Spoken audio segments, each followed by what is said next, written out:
नमस्कार दोस्तों, कैसे हैं आप सभी। मैं प्रतीक्षा शुक्ला अपने चैनल शक्ति भक्ति कथा वंदना संग्रह में आप सभी का हार्दिक स्वागत करती हूँ। आज की इस वीडियो में हम महाशिवरात्रि व्रत कब है, इसकी कथा क्या है और इसका पारण कब होगा, इन सभी विषयों के बारे में बात करेंगे। तो चलिए सुनते हैं। भगवान शिव की पूजा अर्चना में महाशिवरात्रि का विशेष महत्व है। हर वर्ष फाल्गुन माह की कृष्ण पक्ष की चतुर्थी तिथि को हम महाशिवरात्रि का पर्व मनाते हैं। मान्यता है कि इस दिन भगवान शिव और माता पार्वती का विवाह हुआ था। इसी दिन महाशिवरात्रि का व्रत भी रखा जाता है। शिव भक्त महाशिवरात्रि का व्रत रखकर विधि विधान से शिव और माता पार्वती की पूजा करते हैं। इस दिन भगवान शिव भक्तों पर जल्दी ही प्रसन्न हो जाते हैं। उनकी कृपा से जीवन की हर परेशानी दूर हो जाती है। शिव पुराण में महाशिवरात्रि के व्रत की महिमा का वर्णन किया गया है। ऐसा माना जाता है कि इस दिन व्रत रखने से विवाह में आ रही सभी बाधाओं से भी राहत मिलती है। इस व्रत में भगवान शिव के साथ साथ माता पार्वती की पूजा करने से मनचाहा जीवन साथी मिलता है। इस वर्ष महाशिवरात्रि का पर्व 26 फरवरी बुधवार को रखा जाएगा। महाशिवरात्रि 26 फरवरी को बुधवार सुबह 11:08 पर शुरू होगी और 27 फरवरी गुरुवार को 8:54 तक रहेगी। अब हम शिवरात्रि की कथा जानते हैं। महाशिवरात्रि व्रत कथा एक चित्रभानु नामक शिकारी की है, जिसने अनजाने में ही शिवरात्रि का व्रत रख लिया। रात भर जगते हुए चित्रभानु ने अनजाने में महाशिवरात्रि पर शिव जी के ऊपर बेलपत्र अर्पित किए, जिसके पुण्य से वह शिवलोक में स्थान पा गया। महाशिवरात्रि के दिन इस कथा का पाठ करने से व्यक्ति के सभी पाप दूर हो जाते हैं और शिवलोक की प्राप्ति होती है। तो चलिए अब इस कथा को विस्तार पूर्वक जानते हैं। पूर्व काल की बात है। चित्रभानु नामक एक शिकारी था। वह शिकारी शिकार करके अपने परिवार का पालन पोषण करता था।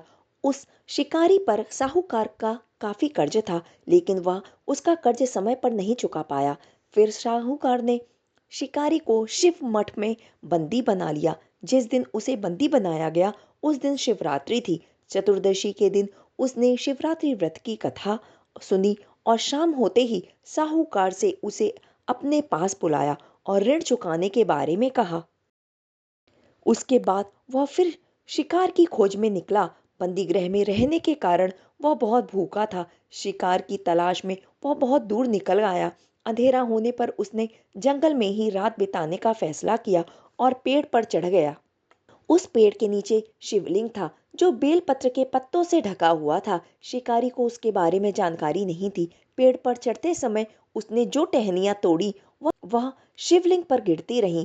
इस तरह से भूखे प्यासे रहकर शिकारी का शिवरात्रि का व्रत हो गया और शिवलिंग पर बेलपत्र भी चढ़ गए। रात के समय एक हिरनी पानी पीने तालाब पर आई। शिकारी जैसे ही उसका शिकार करने जा रहा था, तभी हिरनी बोली, मैं गर्भवती हूँ, शीघ्र ही प्रसव करूंगी। तुम एक साथ दो जीवों की हत्या कैसे करोगे। मैं बच्चे को जन्म देकर तुरंत तुम्हारे सामने आ जाऊंगी, तब तुम मुझे मार लेना। शिकारी ने हिरनी को जाने दिया। इस दौरान अनजाने में ही कुछ बेलपत्र शिवलिंग पर गिर गए। इस तरह उसने अनजाने में प्रथम प्रहर की पूजा भी संपन्न कर ली। कुछ देर बाद एक हिरनी उधर से निकली। जैसे ही शिकारी उसे मारने के लिए धनुष बाण चढ़ाया, तो हिरनी ने विनम्रता पूर्वक निवेदन किया, हे शिकारी, मैं थोड़ी देर पहले ही ऋतु से निवृत्त हुई हूँ, कामातुर विरहिणी हूँ, अपने प्रिय की तलाश में हूँ। अपने पति से मिलकर मैं तुम्हारे पास आ जाऊंगी। शिकारी ने उसे जाने दिया। रात का आखिरी पहर बीत रहा था, तब भी कुछ बेलपत्र शिवलिंग पर जा गिरे। ऐसे में शिकारी ने अनजाने में ही अंतिम पहर की भी पूजा संपन्न कर ली। इस दौरान वहां एक हिरनी अपने बच्चे के साथ आई। उसने भी शिकारी से निवेदन किया। शिकारी ने उसको भी जाने दिया।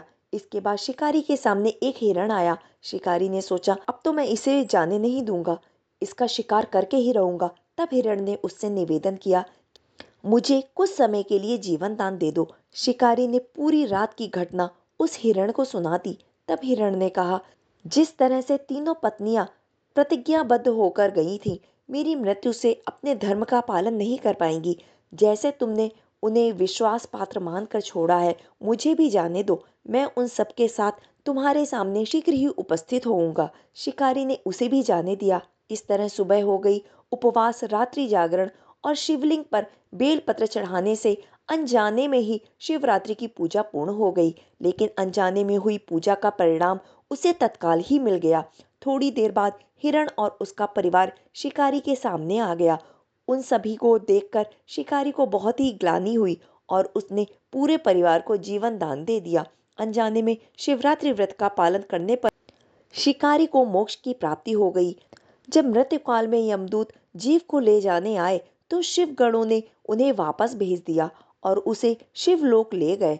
शिव जी की कृपा से चित्रभानु अपने पिछले जन्म को याद रख पाए, शिवरात्रि के महत्व को जानकर उसका अगले जन्म में भी पालन कर पाए। शिवरात्रि के पर्व पर शिव की महिमा का इतना बड़ा फल मिलता है, तो हम सभी को इस दिन शिवरात्रि का व्रत रखने के साथ साथ इस व्रत कथा को भी अवश्य सुनना चाहिए। अगर आपको यह वीडियो पसंद आई हो तो आप मेरे चैनल को लाइक, सब्सक्राइब, अपने दोस्तों और फैमिली मेंबर्स के साथ शेयर अवश्य करें और कमेंट में हर हर महादेव अवश्य लिखें। धन्यवाद।